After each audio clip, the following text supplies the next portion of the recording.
The day Earth was cast out, the vast halls of the Galactic Council chamber were built to inspire awe. Towering crystalline pillars stretched toward the domed ceiling, pulsing with radiant energy. The chamber itself, an amphitheater of unimaginable scale, housed representatives from over 500 interstellar civilizations, each seated according to their hierarchical standing in the Alliance. At the very center of this grand assembly, beneath the focused gaze of the 7 arbiters, stood Admiral Sarah Chen, Earth's last voice in the Council. She had walked into this chamber knowing what was coming. The rumors had spread like wildfire. The so-called primitive humans had advanced too quickly, too aggressively for the comfort of the Alliance's ruling elite. The species that had once been seen as a minor player in galactic affairs had broken every expectation, defied every limitation, and rewritten the very laws of progress. And now, the ruling species wanted to punish them for it. Admiral Chen of Earth, a deep, resonant voice echoed across the chamber. It came from First Arbiter Exile, a being of pure energy, encased in a sleek, luminescent exosuit. You stand before this council, accused of violating the Technological Advancement Treaty of the Galactic Alliance. Specifically, Earth has been found guilty of unauthorized research into quantum-fold technology, an infraction deemed destabilizing to the balance of interstellar civilization. How do you plead? A low murmur rippled through the chamber. Some species observed with neutral curiosity, while others, particularly the founding members of the Alliance, radiated visible hostility. Chen took a slow, steady breath and lifted her chin. Humanity acknowledges the development of quantum-fold technology, but maintains that such research is vital for our species' survival and prosperity. The response sent shockwaves through the room. Some gasped. Others leaned forward. Their interest piqued. No species had ever challenged the Council in this way. Third Arbiter Marilith, a crystalline humanoid with shifting facets of color, clicked her claws against the armrest of her seat. Survival, she scoffed. The Alliance has provided humanity with all necessary resources, trade, and protections. Your insistence on accelerating beyond controlled development threatens the fragile stability we have maintained for millennia. Chen's expression remained unreadable. With all due respect, Arbiter, your definition of stability is another word for control. The chamber erupted into hushed whispers. You mean controlled suppression? Chen continued, her voice unwavering. Humanity has achieved in 50 years what took many of your species centuries. We have terraformed hostile worlds, cured diseases that once plagued entire civilizations, and pioneered clean energy solutions that could benefit the entire galaxy. Yet, at every turn, we are told to wait, to slow down. Why? Because we do not follow your timetable. Fifth Arbiter Kafor, a towering crystalline entity, raised a shimmering appendage, signaling for silence. Perhaps then, Admiral, your species would be better served outside the Alliance framework. Earth's methods are clearly incompatible with our values. Chen's stomach tightened. There it was, the real purpose of this tribunal. This was never about treaties or diplomacy. The Galactic Alliance had already made its decision. Earth was to be cut off. The whispers in the chamber turned into outright tension. Among the younger, less influential species, uncertainty flickered in their expressions.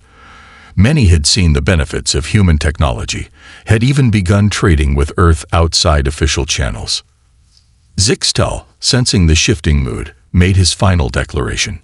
Admiral Chen, Earth has 2 choices. Submit to complete oversight of all technological research, with immediate cessation of quantum-fold development, or withdraw from the Galactic Alliance entirely. You have 48 hours to decide. A stunned silence fell across the assembly. Chen exhaled slowly, her pulse steady, her mind racing. The weight of humanity's fate rested on her shoulders, but deep down, she already knew the answer. The Council had already chosen to cast them out. But what they failed to understand was that Earth had never needed their permission to move forward. Chen turned and left the chamber without another word. A new beginning, or the end. Back aboard Earth's flagship, the UTC Prometheus, Chen sat in the secured war room, surrounded by humanity's greatest minds, scientists, military leaders, and global representatives who had been watching the proceedings in real time. The holographic display of President Kara Martinez flickered to life. "How bad?" Martins asked, though she already knew the answer. Chen folded her arms. They never intended to negotiate. This was just a formality. "We're out." The room was silent for a long moment. Then, Dr. Yuki Tanaka, head of Earth's Science Directorate, leaned forward, her eyes alight with something else, something dangerous and brilliant. "Then it's time to stop waiting." Chen nodded, understanding exactly what she meant. "You're saying we accelerate." Tanaka smirked. "I'm saying we do what humanity does best. Break expectations. The quantum fold drive works. The tests were successful. We no longer need their trade routes, their gates, or their oversight. If the Alliance wants to contain us, then let's show them that they can't." Defense Minister Ibrahim grunted. "This isn't just about us anymore." All eyes turned toward him. How many species have been held back by these so-called regulations? How many civilizations have been forced to stagnate because the Alliance deemed them not ready for advancement? His gaze hardened. If we walk away, we might not be walking alone. The room fell into deep consideration. They had assumed exile would mean isolation. But what if it didn't? What if Earth's expulsion from the Alliance was the first crack in a broken system? Chen allowed herself a small, determined smile. "Then let's make it official," she said. "We're not just leaving. We're building something new." Martinez straightened in her holographic chair. "Admiral, return to the Council tomorrow. Give them our answer." Chen saluted. "Yes, Madam President." She turned to the bridge crew of the Prometheus, her voice steady with the weight of history. "Set course for Earth," she commanded. "It's time to build something new." The quantum fold engines of the Prometheus hummed to life, and humanity took its first step toward an unrestricted future, one that would shake the very foundations of the Galactic Alliance forever. The dawn of a new order. The UTC Prometheus cut through the black void of space, a solitary vessel carrying the weight of humanity's future. As it approached Earth, its hull reflected the glow of the planet's orbital defense grid, now pulsing with heightened activity. Earth had been preparing for this moment long before the Galactic Council's verdict. Inside the war room, Admiral Sarah Chen stood before a gathering of Earth's highest-ranking officials, her expression unreadable. The holographic display of President Kara Martinez flickered in the center of the room, surrounded by representatives from the United Terran Government, the Defense Directorate, and the Science Division. The air was thick with tension, uncertainty, and something else, determination. "They gave us 48 hours to decide," Chen said, voice steady. "I'm not wasting any of it." Martinez leaned forward, her holographic form sharp against the darkness. "There is no decision to make, Admiral. We are not going to submit." A murmur of agreement swept across the room. Dr. Yuki Tanaka, head of Earth's Science Directorate, tapped on her datapad, sending a real-time feed of the Quantum Fold project to the Council's screens. The numbers flickered, stable energy signatures, functional test results, and detailed schematics of the first fully operational interstellar drive humanity had ever built. "This technology was never meant to be locked away," Tanaka said. "They fear it because it eliminates their control. But what they don't realize is that the moment they tried to suppress it, they gave us the exact reason to accelerate its deployment." Defense Minister Ibrahim frowned. "Deploy it where? Earth has only a handful of colonies, and they're all under surveillance. The moment we activate this thing, the Galactic Alliance will block us out of every known trade route. They'll cut our supply lines, and our allies will be forced to turn their backs on us." "Not all of them," Chen countered. Ibrahim raised a brow. "You think some of them will defect?" Chen turned to Maya Patel, Earth's intelligence chief. Patel had been quiet, absorbing the conversation, But now she spoke with purpose. More than defect, Paddle said. Many of the younger species have long resented the Council's control over technological progress. They've been watching us closely, Admiral. The moment we prove that the Alliance is not the only way forward, they will want what we have. A cold silence filled the room. President Martinez nodded slowly. So we don't just leave. We build something better. The words hung in the air like a spark. Chen felt something shift, a moment of realization, a collective understanding that this wasn't just about Earth's independence. This was about changing the entire galactic order. The answer heard across the galaxy. The next day, Admiral Chen once again walked into the Grand Council chamber of the Galactic Alliance. But this time, she was not here to plead humanity's case. This time, she was here to deliver their verdict. She stepped onto the central platform, standing alone before the 7 arbiters. The vast chamber was filled with representatives from 500 civilizations, each one waiting for humanity's final answer. High Arbiter Zixtal regarded her with cold calculation. Admiral Chen, has your species decided? Chen met his gaze without hesitation. Yes. She took a slow breath before speaking her next words, words that would alter the fate of the galaxy forever.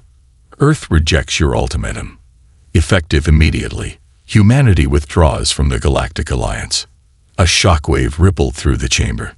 Gasps, murmurs. Some species looked horrified, others intrigued. But the arbiters remained motionless. Zixtal's voice remained eerily calm. This is unwise, Admiral. The Alliance offers stability. Without it, your kind will be vulnerable. You do not understand the consequences of. Chen's next words cut through him like a blade. No, Arbiter, you don't understand. The only thing the Galactic Alliance offers is control, and we are done being controlled. The murmurs grew louder. Some representatives stood, others exchanged nervous glances. And then something unexpected happened. A single delegate, a reptilian representative from the Nexari species, stood up. His voice slithered through the translators. Earth is right. The chamber fell silent. More movement. A delegation of the Helix Collective, an organic supercomputer species, exchanged data streams before one of their representatives stepped forward. The Helix supports Earth's independence. The silence deepened. The chains of the Galactic Alliance's control had cracked.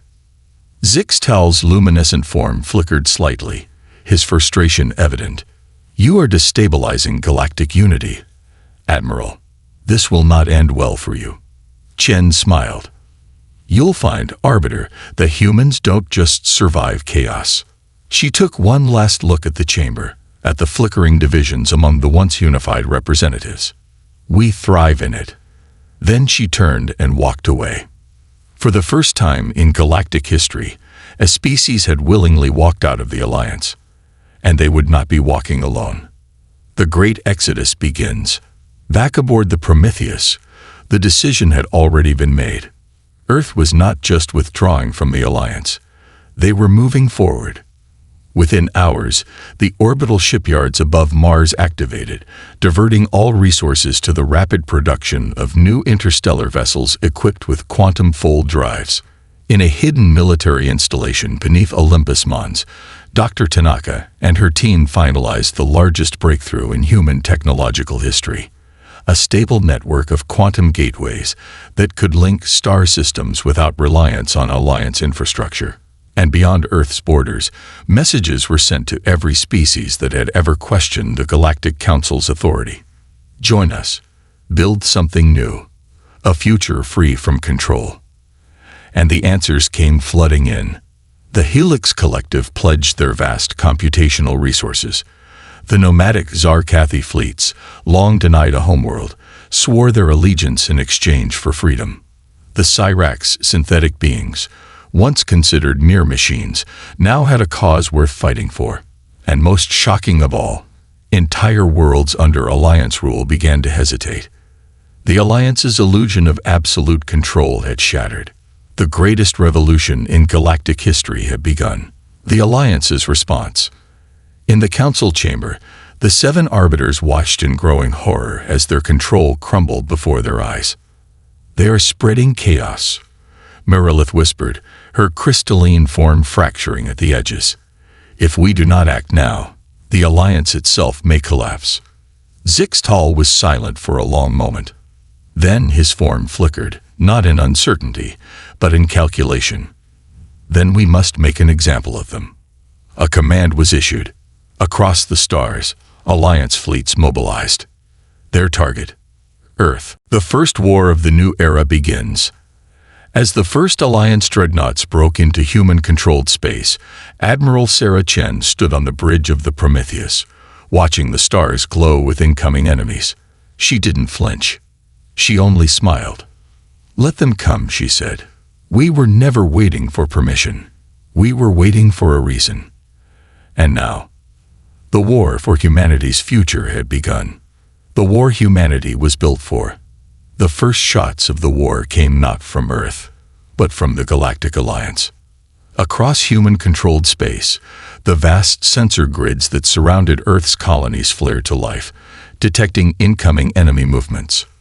Massive Alliance fleets, once considered protectors of galactic order, now surged forward like an unstoppable wave, their formations perfect, their firepower unmatched.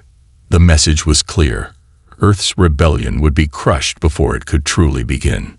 But what the Alliance failed to understand, what they had always failed to understand, was humanity itself. The sky burns.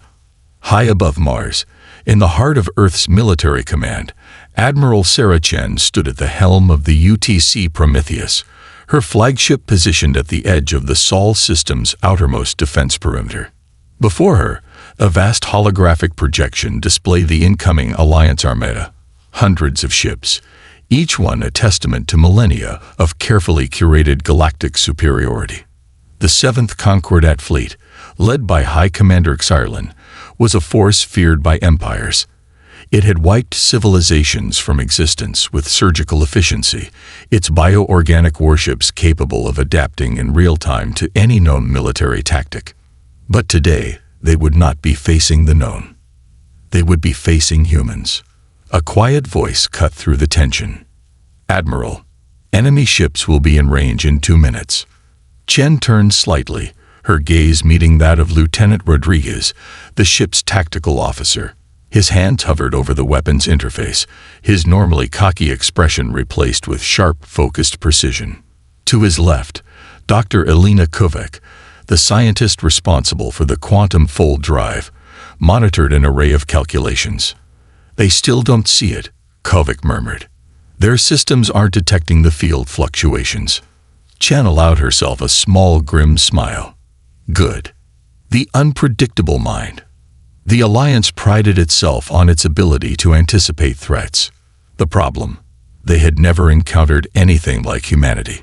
To the Concordat fleet, battles were equations, thousands of interwoven calculations based on past conflicts, behavioral models, and predictive outcomes. Every species that had ever dared resist them had fallen into patterns, predictable reactions that made victory inevitable. The problem was, humanity didn't follow patterns. Where other species evolved over millennia, humans adapted in weeks. Where civilizations feared the unknown, humans thrived in it. And today, they were about to prove that to the galaxy. Chen exhaled slowly, then gave the order that would change everything. Activate the quantum distortion field. A pulse of invisible energy rippled outward from Earth's orbital defenses. It wasn't a shield, nor was it a traditional weapon. It was something entirely new. The first strike. The 7th Concordat Fleet entered range, moving like a single, unstoppable force. Their warships aligned with mathematical precision, targeting coordinates calculated down to the millimeter. And then everything went wrong. Their weapons failed to lock on. Their maneuvering systems desynchronized. The perfect formations collapsed into chaos. Inside their ships, AI combat matrices overloaded, unable to compensate for the shifting quantum distortions now rippling through the battlefield. It was like trying to predict the movement of a storm that didn't follow the laws of physics. For the first time in galactic history, the Alliance fleet hesitated. And that was all the opening humanity needed. Fire, Chen ordered. The void erupted. 1,000 human warships, sleek and heavily armed, ripped through the enemy ranks. Weapons charged with resonance destabilization waves tore apart organic hulls that had never been designed to withstand such an attack. Where once the Alliance had believed itself invulnerable, now its ships burned. The cost of arrogance. Inside the Concordat command vessel, High Commander Exile watched the impossible unfold. A single human battleship had just crippled his forward fleet. His claws tightened. This wasn't strategy. This wasn't how battles were supposed to go. His people had studied human warfare for years. They had recorded their brutal efficiency, their relentless drive, their refusal to surrender. But they had underestimated one thing: human creativity. The moment Exile realized what was happening, it was already too late. The humans hadn't just prepared for this war. They had spent years designing a fight the Alliance wasn't capable of winning. And now, he was watching his empire unravel before his eyes. The unexpected ally. Just as the battle reached its peak, a new transmission cut through the comm channels. Terran Command, this is the Nexari Resistance. We are inbound to assist. Gasps erupted across the human fleet. Chen's eyes widened as her holographic interface shifted, revealing dozens of ships emerging from deep space. Nexari vessels, previously bound by Alliance restrictions, now free to make their own decisions. And they had chosen to stand with humanity. On the Alliance's side, panic rippled through their ranks. The illusion of their dominance had shattered. For centuries, they had ruled with absolute certainty. Now, species they had once subjugated were beginning to question everything. And Earth was leading the charge. The tide turns. Chen didn't hesitate. All forces, push forward. Show the galaxy what happens when humanity is free. With newfound allies at their side, the human fleet surged forward. The Alliance's forces, once unbreakable, now wavered. Their command structure collapsed, their ships retreated, and for the first time in galactic history, the once invincible 7th Concordat fleet broke apart. As the last of the enemy vessels flowed into deep space, leaving behind nothing but wreckage and silence, Chen exhaled. They had won. But more importantly, they had started something unstoppable. The War of Liberation begins. In the days that followed, Earth's transmission echoed across the stars. They had not just defended themselves, they had proven that the Galactic Alliance was not invincible. One by one, new alliances formed. Old systems rebelled. Civilizations that had long been afraid to resist now saw a path forward. And Earth was at the center of it all. As she stood on the bridge of the Prometheus, watching the birth of a new galactic order, Chen smiled. The war wasn't over. It had only just begun.